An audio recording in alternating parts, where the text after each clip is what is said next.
ಈಗೇನೋ ಸದ್ಯ ಈ ನರೇಂದ್ರ ಮೋದಿಯವರ ನಾಯಕತ್ವದಲ್ಲಿ ಇವತ್ತೇನು ಮಹಿಳೆಯರಿಗೆ 33% ಮೀಸಲಾತಿ 2029 ಪಾರ್ಲಿಮೆಂಟ್ ಚುನಾವಣೆಗೆ 42 ಕ್ಷೇತ್ರ ನಮ್ಮ ರಾಜ್ಯದಲ್ಲಾಗುತ್ತೆ.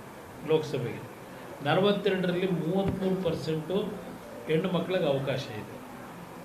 ಇವತ್ತು ಮುಂದಕ್ಕೆ ಇಂಥ ಒಂದು ವಾತಾವರಣ ನಿರ್ಮಾಣ ಆಗ್ತಿದೆ. ನಮ್ಮ ಪಕ್ಷದಲ್ಲಿ ಮಹಿಳೆಯರ ಸಂಖ್ಯೆ ಕಡಿಮೆ ಇದೆ. ಭಾಳ ಜನ ಕೆಲಸ ಮಾಡಬೇಕು ಅಂತ ಬರ್ತೀರಿ, ಆದರೆ ಸರಿಯಾದ ರೀತಿ ಪ್ರೋತ್ಸಾಹ ಇಲ್ಲದೆ ನಿಮ್ಮಲ್ಲೇ ಸ್ವಲ್ಪ ಒಡಕಳು ಮಾಡ್ಕೊಂಡು ಒಬ್ಬೊಬ್ಬರು ಬೇಜಾರು ಮಾಡ್ಕೊಂಡು ಮನೆ ಸೇರ್ಕೋತೀನಿ. ನಾನು ನಮ್ಮ ಮಹಿಳಾ ಕಾರ್ಯಕರ್ತರಿಗೂ ಹೇಳ್ತಕ್ಕಂಥದ್ದು, ದಯವಿಟ್ಟು ಇವತ್ತಿನಿಂದಲೇ 2029ಕ್ಕೆ ರೆಡಿ ಮಾಡ್ಕೊಳ್ಳಿಕ್ಕೆ ನಾವು ಎಲ್ಲಿ ಹುಡ್ಕೊಂಡು ಹೋಗೋದು? ನಾವು ಹುಡ್ಕೋದು ಯಾರೋ MLA ಮಗನೋ, ಈಗ ನಾನು ಹೆಂಡ್ತಿನ MLA ಮಾಡೋದಲ್ಲ 2 ಸಲ, ಆ ರೀತಿ ಹುಡ್ಕೊಂಡು ಹೋದರೆ ನೀವು ದುಡಿಮೆ ಮಾಡಿ ಏನು ಉಪಯೋಗ?